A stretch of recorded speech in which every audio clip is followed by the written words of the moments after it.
যদি বৈশাখে আকবর জায়েজ হয়, যদি ঈদের মিছিল জায়েজ হয়, যদি লং মার্চ জায়েজ হয়, যদি আর্জেন্টিনার বিজয়ের মিছিল জায়েজ হয়, যদি বউ নিয়ে দুলা আসার সময় মিছিল জায়েজ হয়, যদি ইলেকশনে জেতার পরে মিছিল জায়েজ হয়, তাহলে মিলাদুন নবী কেন বেদাত হবে? এটা হলো নবীর সাথে হিংসা। ঠিক কিনা? জোরে কথা বলেন, হাত তুলে বলেন ঠিক কিনা বলেন। মান আনফাকা দিরহামান আলা কিরাতি মাউলিদিন নবী সাল্লাল্লাহু আলাইহি ওয়াসাল্লাম কাআন্নামা শাহিদা গাজওয়াতা বদরিন ওয়া হুনাইন। হযরত উসমান যুন্নুরাইন বলছেন যে মিলাদুন নবীর জন্য 1 টাকা দিল অথবা মিলাদুন নবীকে সাহায্য করলো, সে যেন বদর এবং হুনাইনের যুদ্ধে অংশগ্রহণ করলো। যার দিলের মধ্যে যাররা পরিমাণ হিংসা থাকবে, সে কখনো কোনোদিন সে নবীজির দিদার পাবে না, পাবে না, পাবে না। কামা তাকুলুন নারুল খাতাবা, যেভাবে আগুন লাকড়িকে জ্বালিয়ে ফেলে, হিংসা আপনার নেক আমলকে জ্বালিয়ে পুড়িয়ে ছাই করে ফেলছে। যদি মনে করেন যে আপনার এলাকার কোন একজন যুবক উন্নতি করলে আপনার ভিতরে একটু খারাপ লাগতেছে, বুঝবেন আপনার ভিতরে হিংসা আছে। ঠিক কিনা? জোরে কথা বলেন। মুসলমান কোন মানুষকে বাড়ি দেখে জাজমেন্ট করতে পারে না, গাড়ি দেখে জাজমেন্ট করতে পারে না, এডুকেশন দেখে জাজমেন্ট করতে পারে না, সোশ্যাল স্ট্যাটাস দেখে জাজমেন্ট করতে পারে না, পলিটিক্যাল স্ট্যাটাস দেখে জাজমেন্ট করতে পারে না, বডি বিল্ডার দেখে জাজমেন্ট করতে পারে না, বাইক দেখে জাজমেন্ট করতে পারে না, আইফোন দেখে জাজমেন্ট করতে পারে না। ইন্না আকরামাকুম ইনদাল্লাহি আতকাকুম। মুসলমান জাজমেন্ট করবে শুধুমাত্র তাকওয়া দেখে। তাকওয়া। ঠিক কিনা? জোরে কথা বল। বাইক হলো 100% অহংকারের সাইকেল। কথা কোন? ঠিক কিনা? জোরে কথা কোন। মোটর সাইকেল না, এটা অহংকারের সাইকেল। এটার উপরে উঠলেই অহংকার, অহংকার, অহংকার, এমন একটা ভাব চলে আসে। আর সেটা যদি রয়্যাল এনফিল্ড হয়, সেটা যদি R16 হয়, সেটার মধ্যে পেছনে একটু উঁচু টাইপের হয়, সামনে একটু বাঁকা টাইপের হয়, ওটার সাথে সাথে মনে হচ্ছে আমেরিকার প্রেসিডেন্ট ডোনাল্ড ট্রাম্প উঠে গেছে। What is the advantage of such kind of program? কেন করব? কেন? কি কারণে করতে হবে প্রত্যেক বছর? এই প্যান্ডেল, এই আয়োজন, এই সুন্দর ব্যবস্থাপনা, এত কিছুর দরকারটা কি?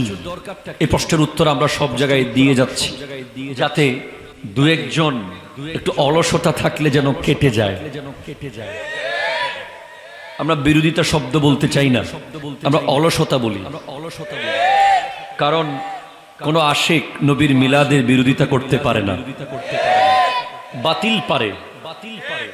তো আশিকদের মধ্যে কেউ যদি একটু গড়িমসি করে, সেটা হয়তো উনি ব্যস্ত, ওনার সময় নাই। ঠিক কিনা বলেন তো? আমার নবীজি স্পষ্ট বলছেন, মিন আসাদ্দে উম্মতি লি হুব্বা। এই হাদিসটা আমার জীবনে আমি অনেকবার বলেছি, বড় শান্তি পাই এই হাদিসটা বলতে গিয়ে। নবীজি বলছেন, আমার কিছু কঠিন প্রেমিক আছে, কঠিন, মজবুত, অসম্ভব ভালোবাসে তারা আমাকে। মিন আসাদ্দে উম্মতি লি হুব্বা। সাহাবায়ে কেরাম বলছেন, তারা কই? তারা কারা? আমরা? বলে না, নাসুন ইয়াকুনুনা বাদি, তারা অনেক পরে আসবে। তারা অনেক পরে আসবে। ইয়াওয়াদ্দু আহাদুহুম লাউ রানি বিআহলিহি ওয়া মালিহি। তারা আমি নবীকে এক নজর দেখার জন্য, আমি নবীর মুহাব্বতে তারা সন্তান কোরবান দিতে প্রস্তুত থাকবে, সম্পদ কোরবান দিতে প্রস্তুত থাকবে। আজকে আমরা প্রস্তুত আছি না নাই? এক, আমার বিশ্বাস যে আজকে এমন একটা সিচুয়েশন আমরা মিলাদুন নবী করছি, সারা বাংলাদেশে একটা পরিস্থিতি এমন চলছে, এক তরফ আদায়ে দ্বীন, এক তরফ হাসে দ্বীন, বান্দা হে তনহা শাহা, তুম পে করো রো দুরুদ। ঠিক কিনা? জোরে বলেন তো। একদিকে আদায়ে দ্বীন, দ্বীনের শত্রুরা, আরেকদিকে হাসে দ্বীন, হিংসুকরা। আলা হযরত বলছেন, বান্দা হে তনহা শাহা, ওগো নবী আপনার আশিক, আল্লাহর বান্দা, আপনার গোলাম। তানহা মানে একা, একদিকে দিনের শত্রু আর একদিকে হিংসুক, মাঝখানে আমি বড় একা। তুম পে করো রো দুরুদ, আপনার উপর কোটি কোটি দুরুদ পড়ছি। সুতরাং আমাদের যত বেশি বাধা আসবে তত বেশি আপনার ইবাদত কবুল হবে। মায়ের কোলে বসে মিলাদুন্নবী করা এক জিনিস, আর কঠিন বাধার ভিতর দিয়ে করা আরেক জিনিস। সেজন্য I am appreciating all of you যে আজকের দিন এটা জিহাদের মতো হয়েছে। এই প্রোগ্রাম আপনারা সবাই জিহাদে অংশগ্রহণ করেছেন, এটা আমি বলি নাই, এটা হযরতে মাওলা আলী কাররামাল্লাহু তাআলা ওয়াজহুল করিম বলেছেন, হযরতে ওসমান যুন্নুরাইন বলেছেন, হযরতে ফারুক আজম বলেছেন। সুবহানাল্লাহ পড়েন। লেবানন থেকে ছাপানো কিতাব, ওই প্রকাশনীর নাম হলো হাকিকত কিতাবেবি, তুরস্ক থেকে। ওখান থেকে কিতাবটা আসে, কিতাবের নাম আন-নি'মাতুল কুবরা আলাল আলম। সেখানে আছে মান আনফাকা দিরহামান আলা কিরাতি মাউলিদিন নবী সাল্লাল্লাহু আলাইহি ওয়াসাল্লাম কাআন্নামা শাহিদা গাজওয়াতা বদরিন ওয়া হুনাইন। হযরত ওসমান যুন্নুরাইন বলছেন যে মিলাদুন নবীর জন্য 1 টাকা দিল অথবা মিলাদুন নবীকে সাহায্য করলো, সে যেন বদর এবং হুনাইনের যুদ্ধে অংশগ্রহণ করলো। আপনি উপলব্ধি করতে পারবেন কথাটা উনি এমনি বলে নাই। কেউ মিলাদুন নবী করবে খুব সহজে, কেউ করবে একটু কঠিন পরিস্থিতিতে, কেউ করবে আরো কঠিন জায়গায় গিয়ে। কাউকে হয়তো মিলাদুন নবীর প্রোগ্রামকে এস্টাবলিশ রাখার জন্য বদর এবং হুনাইনের মতো রক্ত দিতে হতে পারে। হাত তুলে বলেন ঠিক কিনা বলেন। আজকে ব্রাহ্মণবাড়িয়ায় দেখেন, আমরা আশ্চর্য হয়ে যাচ্ছি। কেউ মিলাদুন নবীর জুলুস বন্ধ করার জন্য মিছিল বের করতে পারে, এবং কি কি শব্দ ইউজ করছে মিলাদুন নবীকে নিয়ে, যেগুলো বলার অবকাশ রাখে না, পড়ার মতো। সেই মানে লজ্জা লাগছে স্ট্যাটাস গুলো পড়তে। কি এমন হয়েছে, আল্লাহ আমাদেরকে বোঝার তৌফিক দান করুক। কোরআনে আল্লাহ যাদেরকে পছন্দ করেন না বলেছেন, আল্লাহ বলেছেন ইন্নাল্লাহা লা ইউহিব্বু কুল্লা মুখতালিন ফখুর। আল্লাহ কোন অহংকারীকে পছন্দ করেন, জোরে বলেন করেন না। মনে রাখবেন অহংকারের সূত্রপাত কোত্থেকে। এখানে সিরিয়ালের মধ্যে হিংসা আসবে 1 নম্বরে, কারণ হিংসা হলো মূল গাছ। কথা কন, সেটা কি মূল? তার ঢালপালা হলো অহংকার, লোভ, দুর্নীতি। ঠিক কিনা জোরে কথা বলেন। হিংসা, হিংসা লিখতে 3টা অক্ষর লাগে, হাসদ, হা সিন দাল। আপনারা একটা হাদিস শুনেছেন, নবীজি বলেছেন ইন্না বনি ইসরাঈল তাফাররাকাত। এই বাচ্চাগুলোকে একটু আদর করে বাসায় পাঠিয়ে দেন, পরে বিরিয়ানি নিতে আসিও রাতে। যাও আব্বু বিরিয়ানি নিতে রাতে আসিও, কেমন? এখন চলে যাও। ইন্না বনি ইসরাঈল তাফাররাকাত আলা 72 মিল্লাতান। বনি ইসরাঈল 72 ফেরকায় ভাগ হয়েছিল। কয় ফেরকা? সাতাফতারিকু উম্মতি, আমার উম্মত ফেরকা হবে আলা 73 মিল্লা, 73, কুল্লুহুম ফিন্নার ইল্লা মিল্লাতা ওয়াহিদা। قالوا من هي يا رسول الله قال ما انا عليه واصحابي। আমার নবী বলেছেন আমার উম্মত 73 হবে, তার মধ্যে 72 দল জাহান্নামে যাবে, এক দল শুধু জান্নাতে যাবে, যেই দলে আমি আছি, আমার সাহাবারা আছে। এখন আপনি যদি হা সিন দাল এই তিনটা অক্ষরকে অ্যাকর্ডিং টু আবজাদ, আরবিতে একটা গণনা আছে আবজদি গণনা বলা হয়, প্রত্যেকটা অক্ষরের একটা মান আছে, আলিফের একটা মান আছে, বার একটা মান আছে, সেভাবে যদি আপনি মান অনুযায়ী ভাগ করেন, হায়ের মান হবে 8। কত? একটু জোরে বলেন কত? সিনের মান হলো 60। কত? 60। হায়ের মান 8। 60 আর 8 কত হলো? 68। আর দালের মান হলো 4। মোট কত হলো? 72। দেখেন, হাসদ আরবিতে অহংকারকে কি বলে? সরি, হিংসাকে কি বলে? হাসদ। হাসদ মানে হিংসা। হা সিন দাল। হায়ের মান 8, সিনের মান 60, দালের মান 4, 72। তার মানে ওই যে 72 ফেরকা যারা জাহান্নামে যাবে, তাদের জাহান্নামে যাওয়ার মূল কারণ হলো হিংসা। ঠিক কিনা জোরে কথা বলেন? তাদের এক দলের হিংসা হলো আল্লাহর সাথে। কার সাথে?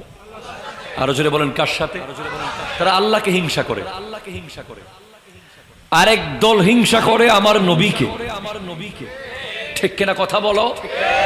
আরেক দল হিংসা করে সাহাবায়ে কেরামকে। আরেক দল হিংসা করে আহলে বাইতে রাসূলকে। আরেক দল হিংসা করে আউলিয়ায়ে কেরামকে। আরেক দল হিংসা করে খুলাফায়ে রাশেদাকে। আরেক দল হিংসা করে আহলে বাইতে রাসূলকে। আরেক দল হিংসা করে আওলাদে রাসূলকে।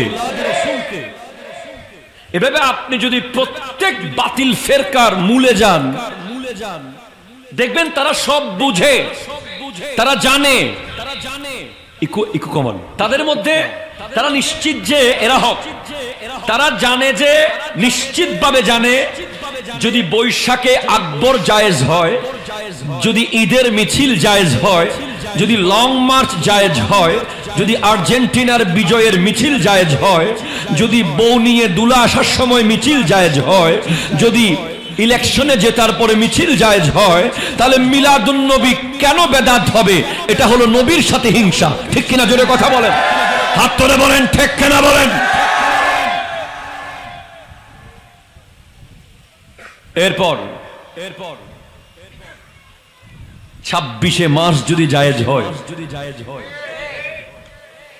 16ই ডিসেম্বর যদি জায়েজ হয়, 5 আগস্ট যদি জায়েজ হয়, 12 রবিউল আউয়াল কি দোষ করলো? এরপর আর্জেন্টিনার পতাকা উড়ানো যদি জায়েজ হয়, আপনি প্রিয় শায়েখদের পেজে যান, আমার অত্যন্ত প্রিয় শায়েখের গোটা পেজ ঘুরে দেখেন, ওনারা আর্জেন্টিনার পতাকার বিরুদ্ধে কিছু বলেছে কিনা। ঘরের ছাদে ছাদে, সমস্ত ঢাকা চট্টগ্রাম সিটিতে এমন কোন ঘর নাই যে ঘরের ছাদে একটা না একটা পতাকা নাই। কিন্তু কোন বেদাতের ফতোয়া আসে নাই। ব্রাজিলের পতাকা উড়েছে, বেদাতের ফতোয়া আসে নাই। মিলাদুন নবীর পতাকা দেখলেই বেদাত বেদাত করে ফেনা উঠে যায়। ঠিক কিনা কথা বলেন? বিয়ে বাড়িতে 10 কিলোমিটার লাইটিং করেছেন, বেদাত হয় নাই। বাচ্চার জন্মদিনে 5 কিলোমিটার লাইটিং করেছেন, বেদাত হয় নাই। রাষ্ট্রীয় দিবসগুলোতে গোটা বাংলাদেশের প্রত্যেকটা রাষ্ট্রীয় ভবন লাইটিং করা বাধ্যগত, বেদাত হয় নাই। আর আমার নবীর মিলাদের জন্য একটু লাইটিং করলে অনেকের অপচয় মনে হয়, ঠিক কিনা? এরা ভিতরেও আছে, বাইরেও আছে, অপচয় মনে হচ্ছে, অপচয় মনে হচ্ছে, হিংসা, হিংসা।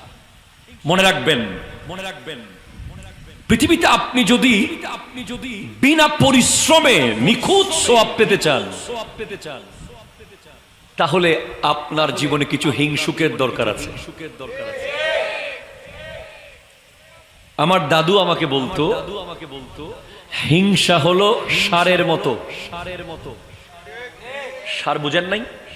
ষাঁড় মানে ফাঁস। গাছের গোড়ায় সার দিলে যেভাবে গাছ বড় হয়ে যায়, মুফতি গোলাম কিবরিয়া হুজুরকে হিংসা করে অধ্যক্ষ বানিয়ে দেওয়া হয়েছে। এক সময় নাত পড়তেন, অনেকে অনেক কথা বলেছে, কিন্তু আজকে নামের পাশে লেখা আছে অধ্যক্ষ। আমি ফকির, আমি তো আর নিজের কথা বলার দরকার নাই। আপনি যদি বলেন যে জয়নুল আবেদিন কাদেরী আপনি তো ওই প্লাস্টিকে ছিলেন, এই চেয়ারে কেমনে এলেন, আমি বলবো আমার কিছু অত্যন্ত প্রিয়জন আছে যারা প্রতিদিন আমাকে নিয়ে লেখে, আমার বিরুদ্ধে বলে, আমাকে সুযোগ পেলেই গালি দেয়, আমাকে দেখলেই ওদের খারাপ লাগে। এই মানুষগুলো আমাকে ওই তেরপাল থেকে এই সোফাতে এনেছে। সেজন্য হিংসুক যার যত বেশি, তার উত্থান তত বেশি। সে তত উপরে যেতে থাকবে, উপরে যেতে থাকবে, উপরে, অনেক অনেক উপরে যাবে। এত উপরে চলে যাবে যে যেখানে আর তাকে ধরা ছোঁয়া পাওয়া যাবে না, ঠিক কিনা? জোরে কথা বলেন। হিংসা is the one of the very sensitive cancer of our body.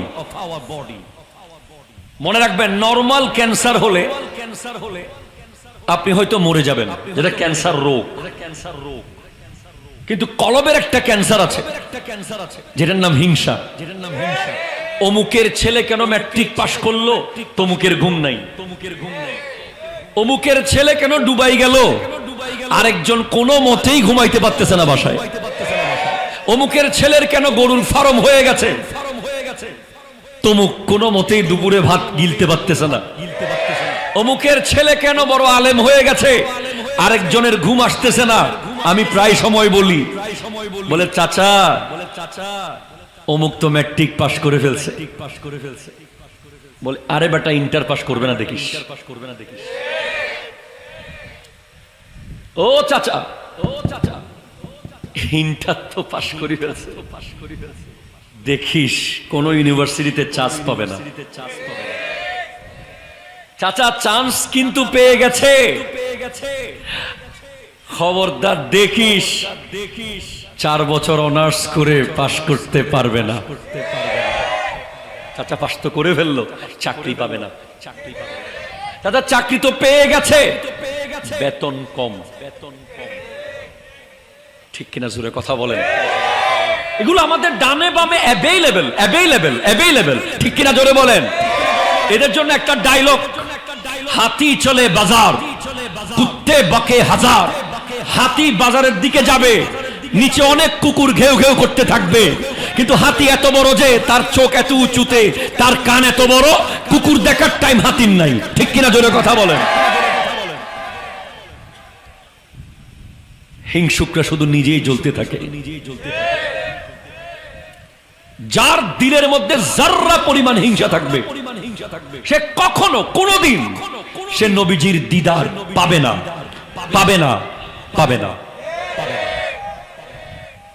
হিংসুক দেখবে কিয়ামতের দিন যখন সে উঠবে কবর থেকে, সে দেখতে পাবে তার সওয়াবের পাল্লায় এক জররা সওয়াব নাই।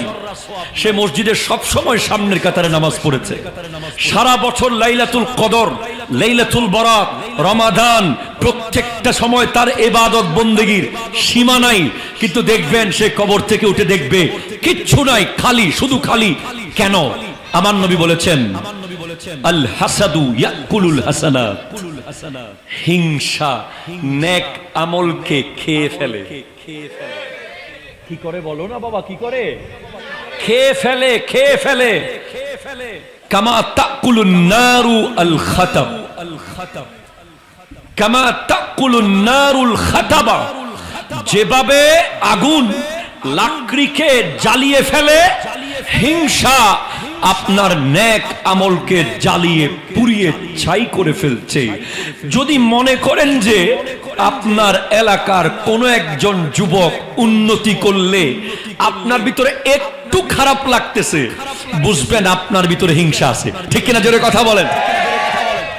আর যদি মনে করেন যে আপনার এলাকার একজন যুবক চট্টগ্রাম মেডিকেলের চান্স পেয়েছে, আপনি তার বাপকে ডেকে বলছেন, আর আর রৌজন খইয়া কালির ফোয়াইবে, যে দুগুণ ঠিয়া লাগে ব্যাক কোনে মিলি দিউম দে, ইবেরে মেডিকেলত ডাক্তার বানাই আনন্দ ফুরিব। ঠিক কিনা? জোরে কথা বলেন।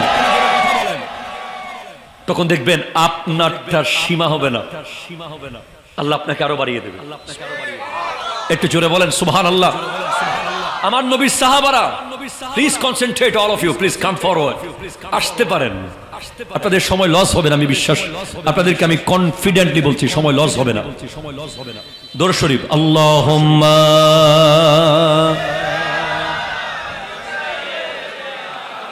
মাওলানা মুহাম্মদ ওয়া আলা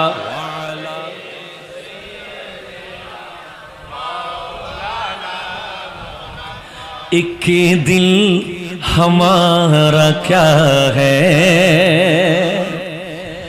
आज़ार उसका कितना,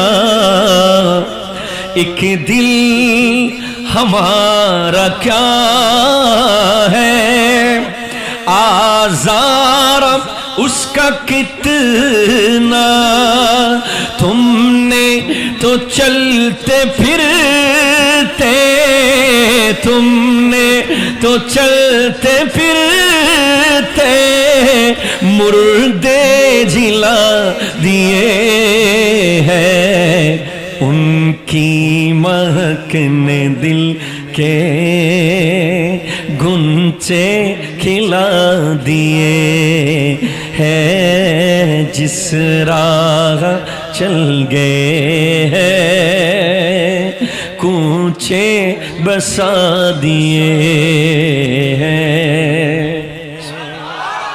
आरो जोरे, हाय हाय हाय हाय, হিংসা, হিংসা। মনে রাখবেন, মনে রাখবেন, ইমামে হাসান রাদিয়াল্লাহু তাআলা আনহু নিয়মিত কিছু মানুষকে হাদিয়া পাঠাতেন। এটা আবার ইমাম জাইনুল আবেদিনের জীবনেও আছে। Gift, gift. প্রশ্ন করতেন, কিরে আমি ওনাকে এত ওনার বিরুদ্ধে কথা বলেছি, যার কাছে হাদিয়া পাঠাতেন উনি অবাক হয়ে যেতেন, কি ব্যাপার, তোমার বিরুদ্ধে, আপনার বিরুদ্ধে এত কথা বলেছি, আপনাকে এত হিংসা করেছি, কিন্তু আপনি আমাকে হাদিয়া কেন পাঠালেন? বলে কারণ, আপনি আপনার কষ্টার্জিত সওয়াবগুলো আমাকে দিয়ে ফেলেছেন। এজন্য প্লিজ, প্লিজ, যদি আপনি চান যে কবর থেকে উঠার পরে আপনার সাথে একটু সওয়াব উঠবে, লাইলাতুল কদরে সারা রাত নামাজ পড়েছিলেন, ঠিক কিনা বলেন? মাসকে মাস রোজা রেখেছেন, বছরকে বছর, আজকে 50 বছর ধরে রোজা রাখছেন, উমরায় গিয়েছেন, হজ করেছেন, এগুলো যদি টিকাতে চান, টাকা কামানো এক জিনিস, জমানো আরেক জিনিস। কামাতে অনেকে পারে, জমাতে সবাই পারে না। অনেকের ইনকাম যা খরচ তার ডবল, প্রত্যেক মাসে আবার ঋণ হয়, ঠিক কিনা জোরে কথা বলেন। কিন্তু যারা চালাক জ্ঞানী মানুষ তারা কিছু সামান্য একটু রাখে বিপদ আপদের জন্য। আবার আমি এমন বলছি না যে আপনি মসজিদে টাকা না দিয়ে টাকা জমাবেন, এটা না, সতর্কতার কথা বলছি। সওয়াব কামানো আর সওয়াব রাখা দুটা দুই ব্যাপার।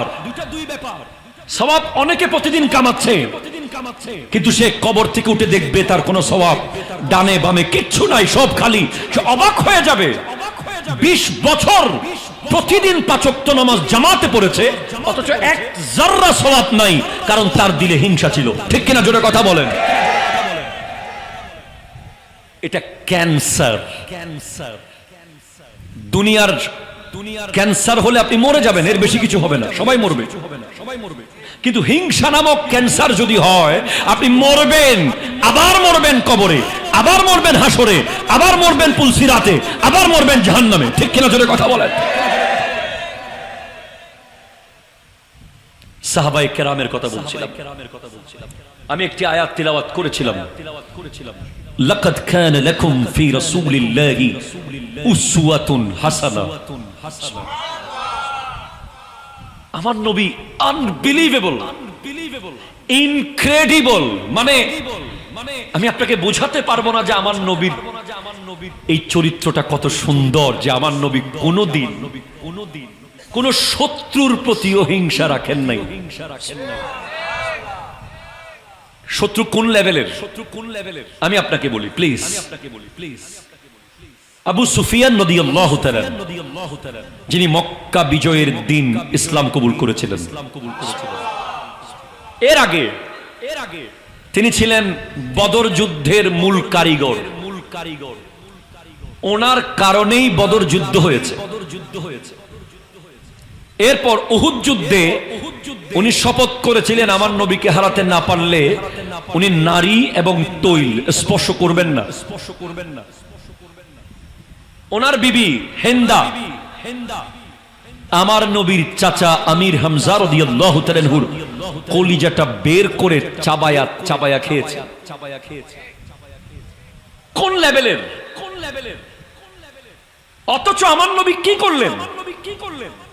যখন মক্কা বিজয়ের আগের রাতে মাররা জাহরান নামক জায়গায় মুসলমানরা তাবু গাড়ল,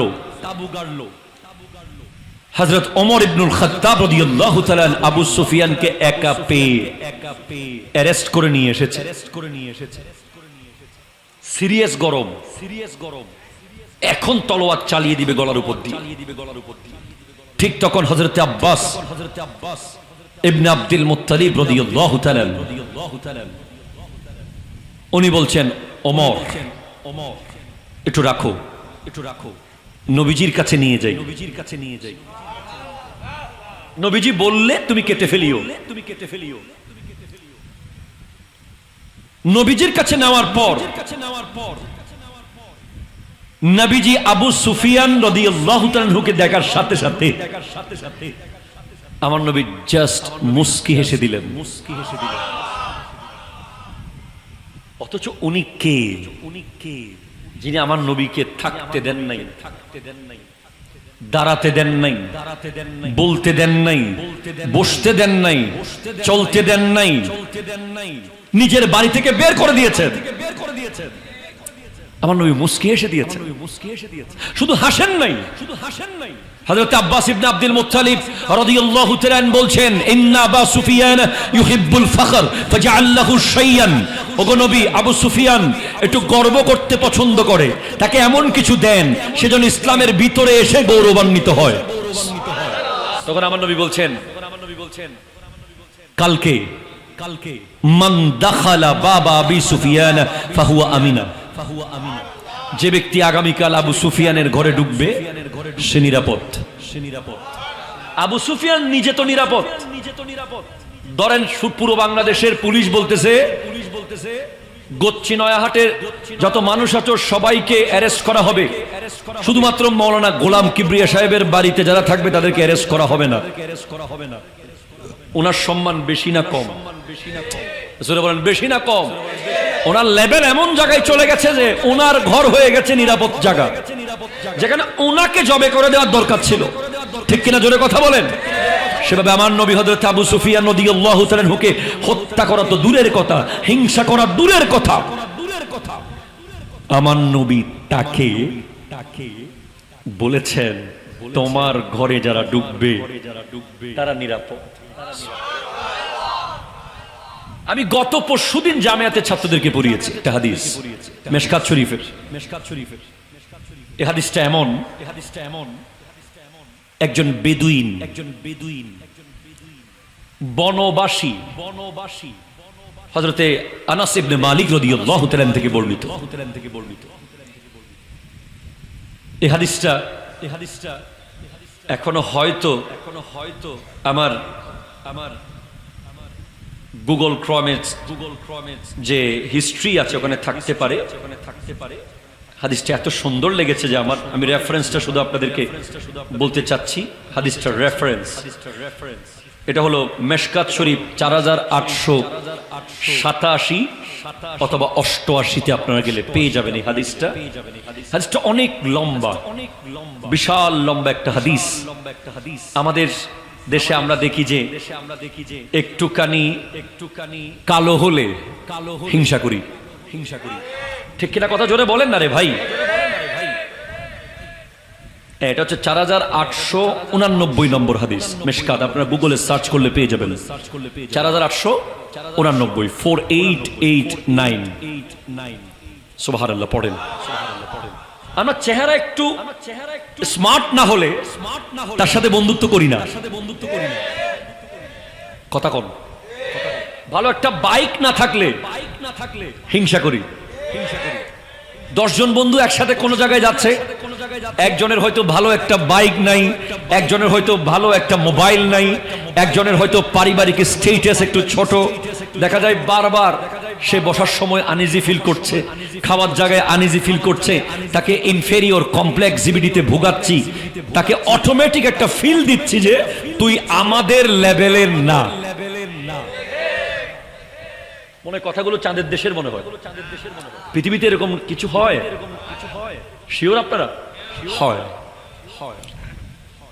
ইভেন আমাদের ড্রয়িং রুমগুলোতে হিংসার আড্ডাখানা হয়ে গেছে। আপনি দেখবেন যে ড্রয়িং রুমে যদি একটু মোটা তাজা না হয়, ইকোনমিক্যালি, ফিজিক্যালি, সোশ্যালি, তাকে আমরা ড্রয়িং রুমে বসতেও দিই না। বাইরে থেকে বাইরে না, আমি দেখাচ্ছি যে ওদিকে কেউ আসে নাই। এটা তো ড্রয়িং রুম না, এটা তো মিলাদুন নবীর মাঠ। ঠিক কিনা জোরে কথা বলেন? আমরা কি করি? দূর থেকে বলে আচ্ছা ঠিক আছে, পরে ইভেন কোন গরিব আত্মীয় যদি শহরে বড় লোক আত্মীয়র বাড়িতে একটু হসপিটালের কাজে যায়, ওই লোকটা যদি গরিব হয়, কোনো মতে এলাকার গরিব হয়, দেখা যায় বিভিন্ন বাহানায় একটু ব্যস্ত আছি। চাচা গ্রাম থেকে এসেছি, হাসপাতালে আপনার দাদিকে ভর্তি করাইছি, আপনাদের বাসা নাকি এদিকে কোথায় জানি? ওরা তো কেউ বাসায় নাই। আবার যদি দেখা যাচ্ছে একদম এলাকার একজন সেই একজন গেছে, আপনি কোন জায়গায় আছেন? ওখানে দাঁড়ান, এখন আসতেছি। বিয়ে বাড়িতেও সেম হিংসার বিয়ে। কিসের বিয়ে বলেন না? গরিব হলে ভালো খাবার, গরিবের জন্য চেয়ার নাই, মেজবানের টেবিলও হিংসার মেজবান। ইভেন হিংসার মসজিদও আছে। কথা বলে না, কথা বলে না, কথা বলে না। হিংসার মসজিদ নাই? আছে। আধা কিলোর ভিতরে মসজিদ 3টা। হিংসা জ্বালায় ওনার এলাকার মসজিদে আমি পড়বো না, ইনি আমার এলাকার মসজিদে পড়বে না। কেন পড়বে না? যিনি মসজিদ বানিয়ে বলছে আর বাফে দিয়ে দে, আর বাফে দি খনর লগলে হইতে হতে আয়েক্কা বানাই। দেখেন কোথায় কোথায় গিয়ে কাজ করে হিংসা। আমার নবী, আল্লাহু আকবার, وأنه أن رجلا من أهل البادية كان اسمه زاهر ابن حرام হযরত আনাস ইবনে মালিক রাদিয়াল্লাহু তাআলা থেকে বর্ণিত নবীজির কাছে এক লোক আসতো আহলুল বাদিয়া অর্থাৎ জঙ্গলি বনে থাকতো তিনি বন জঙ্গলে এমন এক লোক নবীজির কাছে আসতো ওনার নাম ছিল জাহের ইবনে হারাম আশ্চর্য হলো উনি আমার নবীর জন্য হাদিয়া নিয়ে আসতেন وكان يهدي النبي صلى الله عليه وسلم من البادية فيجهجه رسول الله صلى الله عليه وسلم আপনি দেখবেন গরিবরা যদি কোনো কিছু আনেও এই ব্র্যান্ডের মিষ্টি আমাদের ঘরে কেউ খায় না আপনাদের কষ্ট হয়ে যাচ্ছে মনে হয় আপনারা বিষয় দিলেন আমি কি করব এটা কি মিষ্টি আনছে এটা কি খানা আনছেন এইসব না এগুলো খায় না আমাদের ছেলেরা কিছু মারা আছে ও দাদু বা নানু গরিব বা চাচি গরিব ফুফু গরিব উনি গরুর দুধ দহন করে বোতলে ভরে নিয়ে এসেছে আহা এত আনহাইজিনিক বোতলে করে এগুলো আনছে বাচ্চাদেরকে দিয়েন না এগুলো আচ্ছা থাক রাখেন আছে না নাই যারা হিংসা মুক্ত তারপরে অবুক অনেক গ্রামত্তর এতে কি হষ্ট করে নন্দে গাছের কলা অনেক ফুফুরা নিয়ে আসে খালারা নিয়ে আসে পুকুরের মাছ দুই একটা যা পারে যারা হিংসুক মানুষ ভিতরে যাদের হিংসা আছে আমি আপনাকে বলছি শুরুতেই হিংসা হলো মেইন গাছ এটার একটা ঢালের নাম অহংকার ঠিক কিনা জোরে কথা বলেন আরেকটা ঢালের নাম লোভ আরেকটা ঢালের নাম দুর্নীতি আরেকটা ঢালের নাম এভাবে করে যত রকমের মানবিক দুর্বলতা অসৎ চরিত্র আছে সবগুলোর মেইন হলো হিংসা ঠিক কিনা জোরে কথা বলেন ওই ব্যক্তি জঙ্গলি মানুষ সে আমার নবীর জন্য হাদিয়া আনতো সুবহানাল্লাহ নাই জঙ্গল থেকে বন থেকে এবং আমার নবী অত্যন্ত সানন্দে খুশিতে তার হাদিয়াগুলো নিতেন শুধু নিতেন এমন না আমার নবী উনি যাওয়ার সময় ওনাকে ব্যাগ গুছিয়ে দিতেন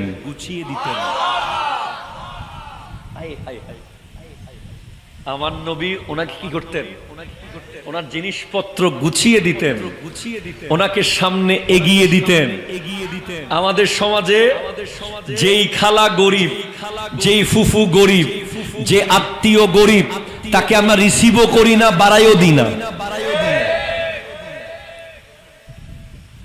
আর যে একটু মোটা যার জামাই আমেরিকায় থাকে ইউএসএ সিটিজেন গ্রিন কার্ড প্রাপ্ত ওনার জন্য 3 দিন এয়ারপোর্টে বসে থাকতে প্রস্তুত একটা ডলার দিলে তো কাজ শেষ ঠিক কিনা জোরে কথা বলেন এটা নবীজির চরিত্র নয় এটা কোনো মুসলমানের চরিত্র হতে পারে না মুসলমান কোন মানুষকে বাড়ি দেখে জাজমেন্ট করতে পারে না গাড়ি দেখে জাজমেন্ট করতে পারে না এডুকেশন দেখে জাজমেন্ট করতে পারে না সোশ্যাল স্ট্যাটাস দেখে জাজমেন্ট করতে পারে না পলিটিক্যাল স্ট্যাটাস দেখে জাজমেন্ট করতে পারে না বডি বিল্ডার দেখে জাজমেন্ট করতে পারে না বাইক দেখে জাজমেন্ট করতে পারে না আইফোন দেখে জাজমেন্ট করতে পারে না ইন্না আকরামাকুম ইনদাল্লাহি আতকাকুম মুসলমান জাজমেন্ট করবে শুধুমাত্র তাকওয়া দেখে তাকওয়া ঠিক কিনা জোরে কথা বল আজকে আপনি দেখবেন তাকওয়াবানরা মসজিদের কোনো দায়িত্ব পায় না 1 টন রড দিলে সভাপতি উনি সূরা ফাতিহা জানে কিনা আল্লাহ জানে 100 বস্তা সিমেন্ট দেওয়ার রিকোয়ারমেন্ট হয়ে গেছে যে দিতে পারলেই বদ্দারে সেক্রেটারি অত্তলম ফরিউদি কিয়া আর মধ্যে 100 বস্তা সিমেন্ট দিয়ে ওনার জন্য সামনে যায় নামাজ রেডি। নো নো নো, কখনো এই সমাজ ইসলামী সমাজ হবে না, হোসাইনি সমাজ হবে না কখনো, যেই সমাজে তাকওয়াকে বাদ দিয়ে পয়সাকে গুরুত্ব দেওয়া হয়। ঠিক কিনা জোরে কথা বলেন। ওই লোক অত্যন্ত কুৎসিত ছিল, যার বর্ণনা আমি দিচ্ছিলাম। জঙ্গলি মানুষটা, জঙ্গল থেকে আসা, নবীর কাছে বেড়াতে আসতো। তার আর কোনো বেড়ানোর জায়গা ছিল না, উনি বেড়াতে আসতেন আমার নবীর কাছে। ওনার চেহারা এত কুৎসিত ছিল যে কেউ না আশেপাশে যেত না। আমার নবী ওনাকে রাস্তায় পেছন থেকে হাত দিয়ে ধরতেন। পুরো দুনিয়া তাজ্জুব। আই হাই হাই, আই হাই হাই। যার জন্য আল্লাহ গোটা দুনিয়া বানিয়েছেন, ওনার সামনে কখনো কোনো ফকির, কোনো মিসকিন, কোনো গরিব, কোনো কুৎসিত, কোনো কালো কখনোই বৈষম্যের শিকার হয় নাই। এই কারণে ওনার মিলাদেও আজকে ড্রয়িং রুমে বৈষম্য, আজকে বিয়ে বাড়িতে বৈষম্য, মেজবানের টেবিলে বৈষম্য। শুধু বৈষম্য নাই দুই জায়গায়, একটা হলো নবীর মিলাদে, একটা অলির ওরসে। ঠিক কিনা জোরে কথা বলেন। আপনার ড্রয়িং রুমের চা 3 রকম হয়ে গেছে। একটা শুধু লেবু চা, আরটা দুধ কড়া করে রং বাড়িয়ে দিয়ে, আর একটা আবার একটু কফি মিক্স। আপনার মেজবানের টেবিলে বৈষম্য হয়ে গেছে। এক দল খাবে শুধু ডাল দিয়ে, আরেক দল এক বাটি পাবে, আর আরেক দলের ব্যাপারে খবরদার, আনলিমিটেড। কেন? বদ্দা বসেছে। আপনার বিয়ে বাড়িতেও সেম। যার হাতে এত বড় বড় গিফট বক্স, তার টেবিলের পাশে মানুষের অভাব নাই। খেতে পারবে 1 পিস, নিয়ে দিচ্ছে 10 পিস। আর যে কিছুই দিতে পারে নাই, গরিব মানুষ। হাইওনি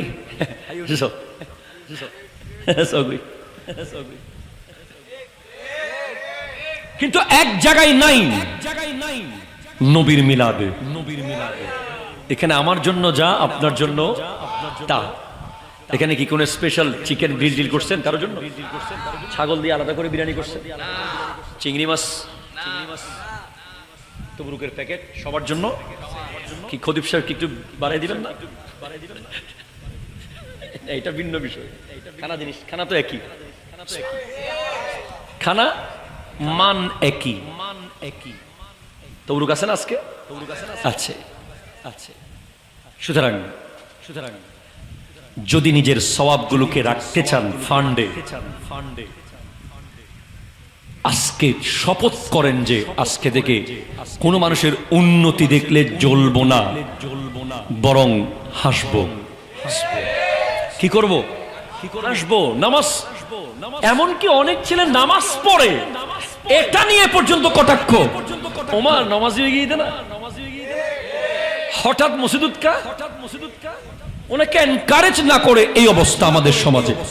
আল্লাহ আমাদেরকে এগুলো থেকে বাঁচার তৌফিক দান করুক। আমিন জোরে বলেন আল্লাহুম্মা।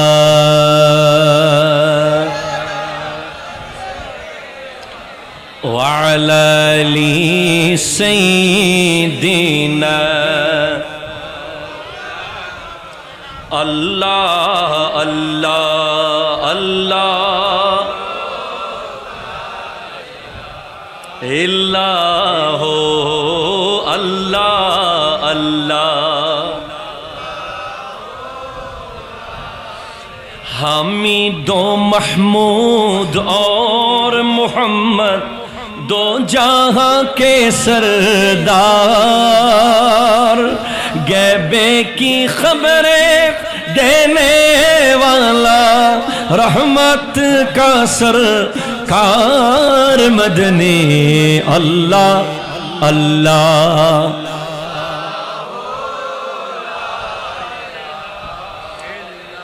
हो अल्लाह अल्लाह।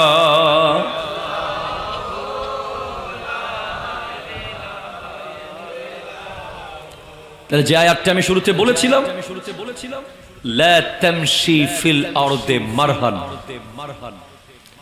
তোমরা জমিনে দম্ভ নিয়ে হাঁটবে না। কি নিয়ে? কি নিয়ে? দম্ভ। আমাদের সমাজে অনেকে হাঁটে না।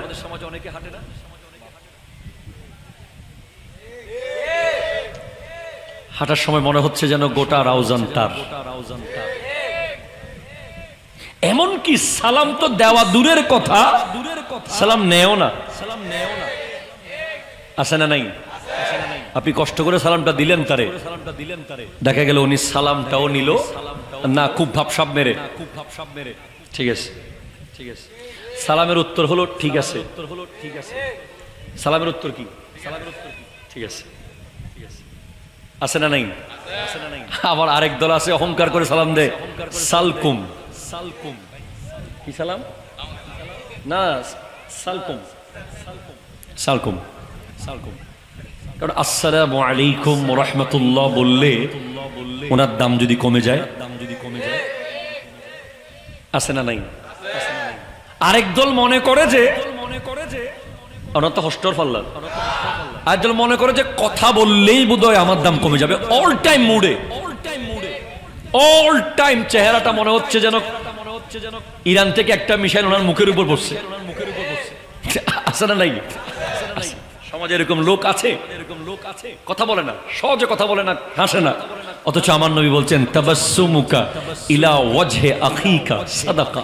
তুমি তোমার ভাইয়ের দিকে তাকিয়ে একটু মুস্কি হাসো, তুমি সাদাকার সওয়াব পাবে। লা তামশি ফিল আরদি মারহান। প্রথম কথা তরুণ প্রজন্মের জন্য, এটা আমার কথা নয়, সূরা ইসরা 37 নম্বর আয়াত। আমার আল্লাহ স্পষ্ট বলে দিয়েছেন তোমরা জমিনের উপরে ভাবসাব নিয়ে হাঁটবে না। কি নিয়ে হাঁটবে না? ভাবসাব। আমার নবী কেমন করে হাঁটতেন? আমি কি করে আপনাকে বুঝাবো নবীজির হাঁটার ব্যাপারে? শামাইলে তিরমিজির মধ্যে আসছে নবীজি এমন ভাবে হাঁটতেন যেন মনে হচ্ছে পাহাড় থেকে কেউ নামতেছে। ঝুঁকে ঝুঁকে হাঁটতেন। আমাদের সমাজে আমরা দেখতে পাই কিছু যুবকরা এমন ভাবে হাঁটে রাস্তায়, মুরব্বিরা লজ্জা পেয়ে যায়। আর কিছু যুবক বাইকে যখন চড়ে, বাইক হলো 100% অহংকারের সাইকেল। কথা কন ঠিক কিনা? জোরে কথা কন। মোটর সাইকেল না, এটা অহংকারের সাইকেল। এটার উপরে উঠলেই অহংকার, অহংকার, অহংকার এমন একটা ভাব চলে আসে। আর সেটা যদি রয়্যাল এনফিল্ড হয়, সেটা যদি R16 হয়, সেটার মধ্যে পেছনে একটু উঁচু টাইপের হয়, সামনে একটু বাঁকা টাইপের হয়, ওটার সাথে সাথে মনে হচ্ছে আমেরিকার প্রেসিডেন্ট ডোনাল্ড ট্রাম্প উঠে গেছে। আসে না নাই? কিছুক্ষণ পর দেখছি বিলে। কোথায় বলেন? কিছুক্ষণ পর দেখতেছি সে কোথায়? বিলে, অথবা ট্রাকের নিচে। আমি ঢাকা থেকে আসতেছিলাম একবার, তো প্রায় আল্লাহ রহমতে প্রতি শুক্র বৃহস্পতিবার আসি। একজন বাইক চালাচ্ছে এমন ভাবে, পিছনে একটা লম্বা চুলোলা বসে আছে। পরে আমি আমার সহকারী আমাকে বলছে হুজুর এত জোরে যাচ্ছে কেন? ট্রাক সবগুলোকে একদম, এখন তো পারবে না, আর এখন AI ক্যামেরা লাগিয়েছে। So be careful. এখন ঢাকা চট্টগ্রাম হাইওয়ে রোডে প্রায় 500-র কাছাকাছি AI ক্যামেরা লাগানো। অটো মামলা হয়ে যাবে, কোনো পুলিশকে রিকোয়েস্ট করার সুযোগও নাই। জাস্ট মোবাইলে মেসেজ যাবে, টাকা ভরতে হবে। AI, আর্টিফিশিয়াল ইন্টেলিজেন্স আমরা অ্যাপ্রিশিয়েট করছি। আমার নিজের যদিও অনেক বড় ক্ষতি হয়ে গেছে, কারণ আমাদের প্রায় সময় মাহফিল ধরার জন্য 100-150 স্পিডে গাড়ি চালাতে হয়। এখন তার পারবো না। এরপরেও দেশের লাভ হয়েছে, ঠিক কিনা? জোরে কথা বলেন। দেশের জন্য এই ধরনের কাজ করলে আমরা অ্যাপ্রিশিয়েট করি। AI ক্যামেরাটা খুব ভালো হয়েছে। সৌদি আরবে আমরা দেখি, দুবাইতে দেখি, পুলিশ নাই, কিচ্ছু নাই, ড্রাইভার সোজা। কিরে ভাই কিছু তো দেখতেছি না, তুমি এত সোজা যে? ওই তো উনি দাঁড়ায় আছে হাম্বার উপরে, তাকায় আছে আমার দিকে। তো এই যে বাইক চালাচ্ছে বারুদের মতো, বলে যাচ্ছে কোথায়? বলে কিছু না, মূলত পিছনে যে বসেছে সে যদি একটু বলে ওয়াও হোয়াট এ ড্রাইভ, এই একটা লাইন শোনার জন্য অহংকার, ভয়ঙ্কর অহংকার। দেখা যায় যে পাশের জন কোনো কারণে ক্রস করেছে, কাটলো কেন? শেষ। এভাবে আমরা অনেকগুলো বাসও দেখেছি বাংলাদেশে।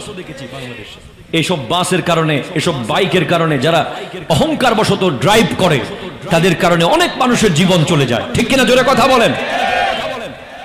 অহংকার, নবীজির স্পষ্ট হাদিস, অহংকার হলো আল্লাহর চাদর। ঠিক কিনা জোরে কথা বলেন? যারা অহংকার করে তারা আল্লাহর চাদর ধরে টান মারে। আপনি আপনার আব্বার চাদর টান মারতে পারবেন?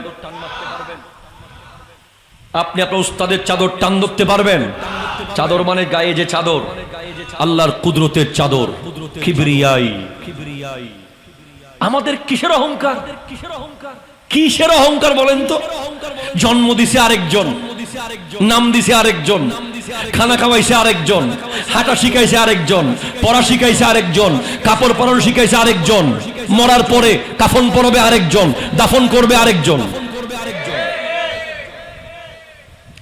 আপনি কিভাবে অহংকার করবেন? আপনি কি বাঁশখালীতে সে লাশটা দেখেন নাই যেটা পানিতে ভাসছিল? এই জমিনে আপনি, আমরা কিসের অহংকার করব? যেখানে একটা লাশ দাফন করার মতো 3 হাত জায়গা পাওয়া যায় নাই, সেখানে কিসের অহংকার? কিসের অহংকার? আমার নবীর স্পষ্ট হাদিস, অহংকারীদেরকে হাসরের মাঠে পিঁপড়ার সুরতে রাখা হবে। পিঁপড়ার। আছে না নাই? আছে না নাই? আছে না নাই? কোথায় কোথায় অহংকার করে? আইহন জানোস না? আর বাপ ফোন জানোস না? এরকম অহংকারী আছে না নাই? কথা জোরে বলেন না। এই অহংকার যারা করে, নিজেকে অনেক কিছু মনে করে, তাদের অবস্থান হবে কিয়ামতের দিন। আপনি যখন হাসরের মাঠে কিছু পিঁপড়া দেখবেন, পিঁপড়ার সাইজের কিছু মানুষ দেখবেন পিঁপড়ার সুরতে, বুঝবেন যেটা দুনিয়াতে অহংকার করত। জমিনে অহংকার করে হাঁটা যাবে না। 1 2 নম্বর, আমার আল্লাহ স্পষ্ট বলেছেন সূরা লুকমান 18 নম্বর আয়াত, স্পষ্ট আল্লাহ বলেছেন, ইন্নাল্লাহা লা ইউহিব্বু কুল্লা মুখতালিন ফখুর। আল্লাহ কোন উদ্যত অহংকারীকে ভালোবাসে না। ঠিক কিনা জোরে কথা বলেন? এবার আমার নবীর স্পষ্ট হাদিস শোনেন। আন সৌবান আনিন নবী সাল্লাল্লাহু আলাইহি ওয়াসাল্লাম قال من فارق الروح الجسد وهو بريء من 3 دخل الجنة الكبر والدين والغلول। নবীজি বলেছেন, যে ব্যক্তি প্রাণ তার দেহ ত্যাগ করে এবং সে 3 জিনিস থেকে মুক্ত থাকে। কয় জিনিস? বলেন কয় জিনিস? দেহ থেকে প্রাণ চলে গেছে, সে 3টা জিনিস থেকে মুক্ত ছিল। সুবহানাল্লাহ জোরে বলেন। সে ব্যক্তি অবশ্যই বেহেশতে প্রবেশ করবে। এই হাদিসটা হলো তিরমিজি শরীফ 1572, এরপর এটা ইবনে মাজাহ শরীফ 2412, ইমাম হাকিম নিশাপুরি মুস্তাদরাক হাকিমের মধ্যে 2217, ইবনে হিব্বান 198, জামিউ সহিহুল জামে 6411। এই হাদিসটা হলো রাসূল সাল্লাল্লাহু আলাইহি ওয়াসাল্লাম ইরশাদ করতেছেন, কোন ব্যক্তি শরীর থেকে তার রূহ বের হয়ে গেছে, সে 3টা জিনিস থেকে মুক্ত ছিল। তার মধ্যে একটা হলো অহংকার। কি বলেন তো ভাই? আরো জোরে কি বলেন? অহংকার। আরেকটা হলো ঋণ। কি? জোরে বলেন কি? কর্জ, কর্জ, কর্জ, ঋণ, ঋণ, ঋণ, ঋণ। আজকে অমুকের জায়গা দখল করে বসে আছেন, অমুকের টাকা নিয়েছেন, লক্ষ লক্ষ টাকা হাওলাত নিয়েছেন, এই রোডে গেলে আরেক রোডে যাচ্ছেন, ফোন রিসিভ করছেন না। মনে রাখবেন, রু লটকে থাকবে যতক্ষণ ঋণ পরিশোধ করবেন না। 3টা জিনিস, অহংকার, ঋণ, খেয়ানত। খেয়ানত কি বলেন তো? খেয়ানত, আমানতে খেয়ানত। এই 3টা জিনিস থেকে মুক্ত থেকে যে মারা যেতে পারবে সে জান্নাতি। সে কি? আরো ধরে সে কি? আমার নবী আরো বলেছেন, সালাসুন মুনজিয়াত, 3টা জিনিস নাজাত দেয়। আরো জোরে, জিনিস কি দেয়? নাজাত। হাসরের মাঠে নাজাত পেয়ে যাবেন। তার মধ্যে একটা হলো আল আদলু ফিল গদবে ওয়ার রেজা, রাগের মাথায় ঠান্ডা মাথায় ন্যায় বিচার করা। যারা অহংকারী তারা কোনোদিন ন্যায় বিচার করতে পারবে না, তারা বিচার শুরু হওয়ার আগেই মারি দেয়। ঠিক কিনা জোরে কথা বলেন। যারা অহংকার মুক্ত তারা ঠান্ডা মাথায় বিচারটা করে, ন্যায় বিচার করে। দুই, ওয়াল কাসদু ফিল ফাকরে ওয়াল গিনা, গরিব অবস্থায় যেমন ছিল বড়লোক হওয়ার পর যদি তেমন থাকে সে জান্নাতি। গরিব অবস্থায় ছিল, এলাকার সবার সাথে কথা বলতো, চার দোকানে বসে বন্ধুরা মিলে এক কাপ চাকে ভাগ করে খেত। এখন পয়সা হয়েছে আর ভালো করে কথা বলে না। আছে না নাই? একটু বড় লোক হলেই কথা আগের মতো আর বলে না, শব্দের মধ্যে ঠ ঠ শুরু হয়ে যায়। এই ধরনের ব্যক্তিরা জান্নাতে যেতে পারবে না। গরিব থাকা অবস্থায় যেমন ছিল পয়সাওয়ালা হওয়ার পর যদি তেমন থাকে সে জান্নাতি। জোরে বলেন সুবহানাল্লাহ। ও আন হারিসা ইবনে ওয়াহাব, হযরতে হারিসা ইবনে ওয়াহাব রাদিয়াল্লাহু তাআলা থেকে বর্ণিত قال سمعت رسول الله صلى الله عليه وسلم يقول الا اخبركم باهل النار, নবীজি বলছেন আমি কি তোমাদেরকে জাহান্নামবাসীদের খবর দেব? নবীজি জিজ্ঞেস করছেন আমি কি তোমাদেরকে কিছু জাহান্নামীদের সংবাদ দেব, কারা জাহান্নামে যাবে? ওরা বলছেন জি ইয়া রাসূলুল্লাহ দেন। নবীজি বলছেন কুল্লু উতুল্লিন জাওয়াজিন মুস্তাকবিরিন, নবীজি বলছেন প্রত্যেক ওই রুট স্বভাব, কি স্বভাব? উতুল, উতুল মানে হলো যাদের স্বভাব রুট। রুট মানে করা, কথা বলেন না কি করা আছে না, করা আছে না। করা মানে কি এরকম ধর অফিসের কলিগের সাথে কথা বলার সময় একদম তুই তাই করে, ছোট জনের সাথে ড্রাইভারের সাথে কথা বলার সময় একদম তুই তাই, আছে না নাই? কথা জোরে বলেন। দারোয়ানকে কথা বলার সময় একদম তুই তুকারি, রুট বিহেভ, যেটাকে বলে রুট বিহেভ, যেখানে কোনো পোলাইটনেস নাই, কোনো নরম নাই, সৌন্দর্য নাই, অল টাইম করা কথা বলে, এক বেড়া হইক বেড়া হেই বেড়া, আছে না নাই? কথা জোরে বলেন। উতুল, কঠিন হৃদয়ের মানুষ, এরা জাহান্নামী। সমাজে আছে না? আছে। যাদের মুখ দিয়ে কোনো মিষ্টি কথা কোনোদিন শোনা যায় না, কথায় কথায় রাগী, করা কথা বলে এবং নিজের অধস্তনদেরকে অপমান করে, কথা দিয়ে আঘাত দেয়। কি বলে? এক বেটা তুই হন, এই মসজিদ তুমি বাইরো, আছে না নাই? মাহফিল উত্তম চলে যা, এরকম বলে কি বলে না? সমাজে আছে না নাই? একদম কোন একটা কথা বললেই বলে এই এখান থেকে চলে যা, ওখান থেকে বের হয়ে যা, তুই কে, তুই কি বুঝিস? এরকম রুড বিহেভ যারা করে তারা জাহান্নামী, জাহান্নামী, জাহান্নামী। আমি বলি নাই, আপনারা দেখে যান হাদিস, জয়নুল আবেদিন বানিয়ে বলে নাই। নবীজি বলছেন আমি তোমাদের কিছু জাহান্নামী সম্পর্কে বলি। বলে ইয়া রাসূলুল্লাহ বলেন। বলে এক নম্বর জাহান্নামী হলো যার অন্তর পাথর, রুড বিহেভ করে। শাকাওয়াত থেকে নিয়ে আসো, বাইকগুলো সামনে নিও না, আমার টাইম শেষ। হ্যাঁ, নাস্তা করে আসবে না, টাইম শেষ। দুই, এরপর আরেক দল হলো কঠিন হৃদয় দাম্ভিক ব্যক্তি। কি ব্যক্তি? বলেন কি ব্যক্তি? দাম্ভিক, যাদের অন্তর পাথর হয়ে গেছে, কথা বলার সময় কড়া কড়া কথা বলে, ওই মানুষগুলো জাহান্নামী, জাহান্নামী, জাহান্নামী। ঠিক কিনা জোরে কথা বলেন। এটা কি আমার কথা না নবীর কথা?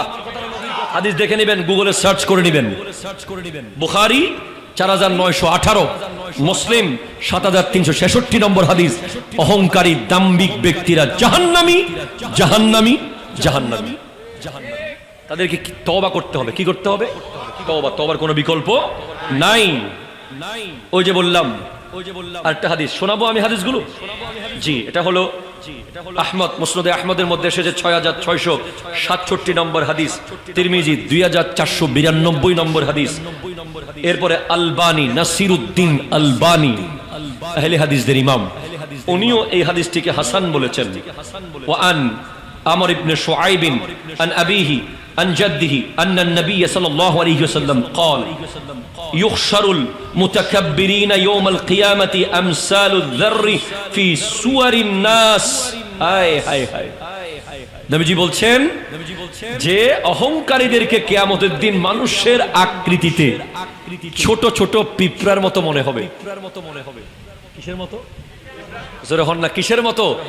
পিঁপড়ার মতো মনে হবে এবং তাদেরকে সর্বদিক থেকে লাঞ্ছনা ঘিরে রাখবে। অহংকারীদেরকে কিয়ামতের মাঠে সর্বদিক থেকে ইয়ালুহুম কুল্লু শাইইন মিনাস সাগারি হাত্তা ইয়াদখুলু সিজনান, আল্লাহ বলে তাদেরকে সর্বদিক থেকে লাঞ্ছনা ঘিরে রাখবে যতক্ষণ পর্যন্ত তারা জাহান্নামে প্রবেশ করবে না। তাদেরকে যে জাহান্নামে রাখা হবে সেই জাহান্নামের নাম বলা হচ্ছে বুলাস। বুলাস, বা ওয়া লাম সিন, বুলাস নামক দুজকের একটা কারাগার। ওই কারাগারে রাখা হবে অহংকারীদেরকে। নাউজুবিল্লাহ, জোরে বলেন। তারা হাসরের মাঠে মানুষের আকৃতি থাকলেও কিরকম থাকবে? আর ওদের কিসের মতো? পিঁপড়া সাইজ। এবং তাদেরকে একটা জাহান্নামের কারাগারে রাখা হবে বুলাস। কি নাম বলেন? তারা বুলাসবাসী। বুলাস হলো জাহান্নামের একটা কারাগারের নাম। সাবধান বাবা। আমরা অনেক সময় মাহফিলে গেলে আমাদেরকে অনেক গরিব মানুষরা দেখা যায় ঘরে ভালো মতো চাল নাই, বসার মতো চেয়ার নাই, বলে হুজুর কেটে নিয়ে আসবেন। 100% যাওয়ার চেষ্টা করি। বড় লোকদেরকে সেকেন্ড থার্ড রেখে গরিবদের ঘরে যাওয়াটা, যে যেতে পারে সে অহংকার মুক্ত। আপনি যে অহংকার মুক্ত প্রমাণ কি? কয়েকটা কাজ করলে বুঝবেন আপনি অহংকার মুক্ত। 1 নম্বর, যে ব্যক্তি আগে সালাম দেয়। সুবহানাল্লাহ বলেন নাই আপনারা? সুবহানাল্লাহ বলেন না? এটা আমার নবীর হাদিস। যে ব্যক্তি আগে সালাম দেয় সে অহংকার মুক্ত।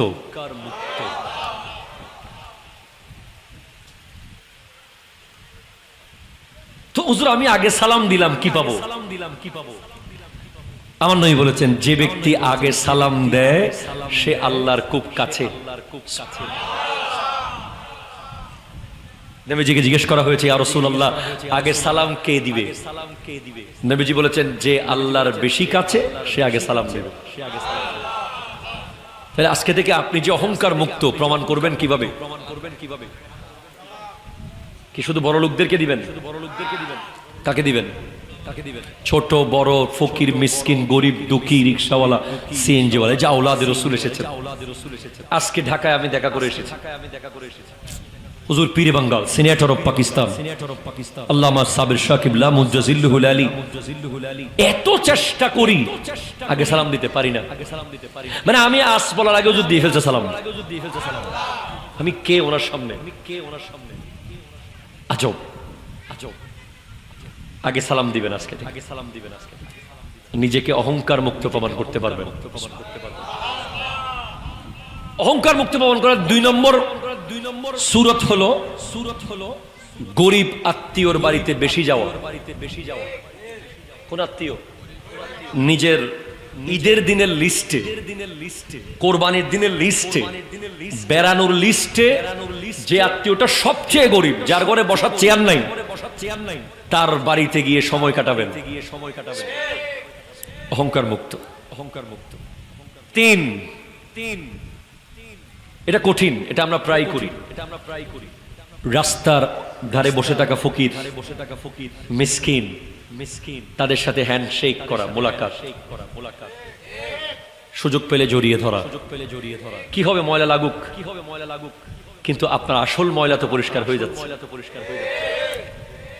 শরীরের উপরের ময়লা একটু লাগলেও ভিতরের ময়লা চলে যাচ্ছে যতক্ষণ তাকে জড়িয়ে ধরেছেন একজন ফকির, গরিব, ছেঁড়াপাটা কাপড় পরা, তাকে জড়িয়ে ধরেছেন কাকু বলে, চাচা বলে। আপনার শরীর থেকে, ভিতর থেকে ময়লাগুলো ধুয়ে যাচ্ছে। অহংকার মুক্ত থাকার আরেকটা উপায়, প্রতিবেশী গরিব, প্রতিবেশী যে আপনার চেয়ে গরিব প্রতিবেশী, তার বাসায় গিয়ে লবণ খোঁজা। সুবহানাল্লাহ। নহর তার বাসায় গিয়ে কি খোঁজা? লবণ। মানে আপনার বাসায় আপনি ইন্ডাস্ট্রির মালিক, আপনার কিছুর অভাব নাই, আপনি আপনার পাশের বাসার গরিব গরিব বাসায় গিয়ে সাসি একটা লবণ দেন চাই। উনি পুরো অবাক, কিরে এই ফোয়ারও লবণ লাইছি দে অবুক অসাদে দুবার না কি আছে। গরিব চাচি, গরিব ফুফু, গরিব খালার বাড়িতে গিয়ে পাকঘরে গিয়ে বলবেন কি আছে খাবো। আরে বাত নাই, ফোরাজা আছে এগুলো দেন, খাবেন। অহংকার চলে যাবে। আমাদের অহংকার করার কিছু নাই। অহংকার মুক্ত হতে চাইলে সর্বশেষ ওষুধ, ফাইনাল, আরো অনেক ওষুধ আছে, একদম ফাইনাল ওষুধ মনে রাখতে হবে। হাসপাতালের আইসিইউতে যাবেন, গভীর রাতে কবরস্থানে যাবেন, দেখি এরপরে অহংকার করতে পারেন কিনা। যখন দেখবেন যে চট্টগ্রাম মেডিকেলের আইসিইউতে আপনার মতো বিল্ডার এরকম ডাক্তার সিনার উপর চাপতেছে, শুধু রুটা বের করতে চেষ্টা করতেছে, দেখা গেছে কিছুক্ষণ পর স্ক্রিন সোজা হয়ে গেছে। এতক্ষণ টিট টিট টিট টিট করছে, এখন টি করে সোজা। ডক্টর বলছে সরি, নাই চলে গেছে। অথচ কি ইয়াং, পুরা দুনিয়া কাঁপাইছে, অক্সিজেন খুলে ফেলা হয়েছে। এটা আপনাকে অহংকার মুক্ত করবে। এই দৃশ্যগুলো দেখে আসবে। এরপরেও যদি কাজ না হয়, রাতে 3টার দিকে একটু কবরস্থানে গিয়ে বসে থাকি 10 মিনিট। আমি আমার এই সাদা চামড়ার এত সুন্দর গাটা এই মাটির ভিতরে পড়ে থাকতে, এবং 3 দিনের মধ্যেই পোকা আসবে। মাত্র 70 দিনের মাথায় হাড্ডি ঝরে পড়ে যাবে। অ্যাকর্ডিং টু মেডিকেল সায়েন্স, একটা বডি টোটাল মাটির সাথে মিশে যেতে 70 দিন সময় লাগে। কত মানুষ, কত গরু, কত ছাগল আমার উপরে এসে প্রস্রাব পায়খানা করে চলে যাবে। কি অস্তিত্ব এটা! কিসের গাড়ি, কিসের বাড়ি! হযরতে ইব্রাহিম আদহাম বলকি রাদিয়াল্লাহু তাআলা, ওনার ঘরে এসে এক ব্যক্তি বলছে, ইব্রাহিম আদহাম, আমার ঘোড়া হারিয়ে গেছে। বলে ঘোড়া কি ঘরের ভিতরে থাকে? বলে ছাদে আছে মনে হয়। ছাদে গিয়ে ঘোড়া খুঁজতেছে ওই লোক। ইব্রাহিম আদহাম বলছেন, আপনি পাগল, ঘরের ছাদে ঘোড়া পাওয়া যাবে? বলে ঘরের ছাদে যদি ঘোড়া পাওয়া না যায়, এরকম আজিমুশান আসনে বসে আল্লাহ পাওয়া যায় না। সাথে সাথে ইব্রাহিম আদহাম বলকি রাজ্যের রাজপ্রাসাদের বাদশাহী পোশাক খুলে নিজের সিংহাসন ছেড়ে ছেঁড়া সালার বস্তা পড়ে বের হয়ে গেছে আল্লাহকে খোঁজার জন্য। এমন লেভেলে পৌঁছেছে, সমুদ্রের মাছ পর্যন্ত ইব্রাহিম আদহাম বলকিকে পারে এসে সালাম দিত। অহংকার মুক্ত থাকার জন্য মিশরের একজন বিশ্ববিখ্যাত মুফাসসির ইমাম শারাবি, যিনি তাফসীর শারাবির লেখক, উনি কম্পারেটিভ রিলিজিয়নের উপরে ডিবেট করেছিল ইহুদিদের সাথে। সেখানে উনি বিজয় লাভ করেছিলেন, মুসলমানরা জিতেছিল। ইমাম শারাবির বক্তব্যের কারণে মুসলমান জিতেছে। ইমাম শারাবিকে সবাই মাথার উপরে নিয়ে যখন তাকবীর দিচ্ছে, দুনিয়া কাঁপাচ্ছে, বলে আনতা কবীরুন, আনতা আযীমুন, আনতা মুফাক্কিরুন আযীম, আনতা মুহাদ্দিসুন কবীর যখন বলছে, উনি দৌড়ে গিয়ে গাড়ি ড্রাইভ করে মিশরের সরকারি বাথরুমে ঢুকে লক করে দিচ্ছে। লক করে বাথরুমে গিয়ে লক করে দরজা খোলে না। অনেকক্ষণ দরজা বাড়ি দেওয়ার পর খুললো, দেখে যে উনি হাত দিয়ে ডলে ডলে বাথরুমের কমেট পরিষ্কার করছে। হুজুর আনতা মুফাসসিরুন কবীর, লিমাযা ইয়াফআলু লিমাযা, কেন এই কাজ করছেন আপনি? বলে তোমরা আমাকে যে তাকবীর দিচ্ছিলে, অনেক বড় বলতেছিলে, আমার ভিতরে শয়তান আমার মধ্যে অহংকার নিয়ে আসতেছিল। মনে হচ্ছিল যে আমি বড় কিছু হয়ে গেছি, তাই তাড়াতাড়ি এসে বাথরুমের কমেট সাফ করে বোঝাচ্ছি যে আমি কিচ্ছু না, আমি একজন মেতর।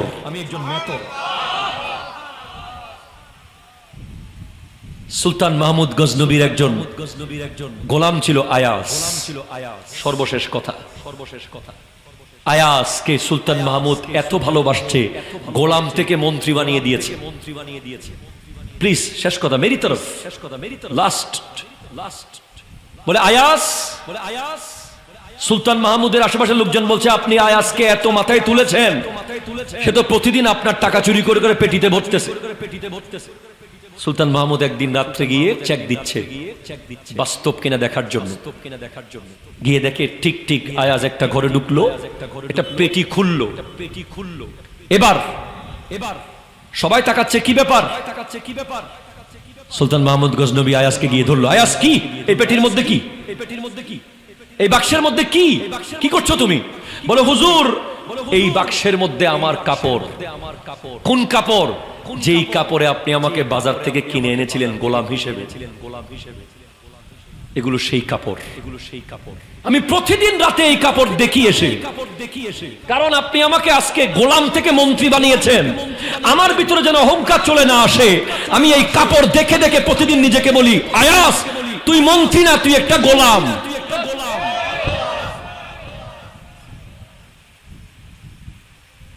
এই জন্য আমি প্রতিদিন আসি। সুলতান মাহমুদ কান্না শুরু করে দিয়েছে। হাই হাই হাই, তুমি তো আমার হৃদয়ে আরো বড় জায়গা নিয়ে নিলে। আজকে আমরা একটু বড় হয়ে গেলেই অতীত ভুলে চাই, মানুষের অবদান ভুলে যাই। ঠিক কিনা জোরে বলেন? যারা অবদান ভুলে যায়, যারা অতীতকে ভুলে যায়, তারা কখনো উন্নতির চরম শিখরে পৌঁছতে পারে না। আল্লাহ পাক আজকের মাহফিলকে কবুল করুন। ভবিষ্যতে এমন আরো অনেক মাহফিল আপনাদেরকে করার তৌফিক দান করুক। ওমা তৌফিকি ইল্লা বিল্লাহ ওয়া আখিরু দাওয়ানা আনিল হামদুলিল্লাহি রাব্বিল আলামিন ওয়া আসসালামু আলাইকুম ওয়া রাহমাতুল্লাহি ওয়া বারাকাতুহু।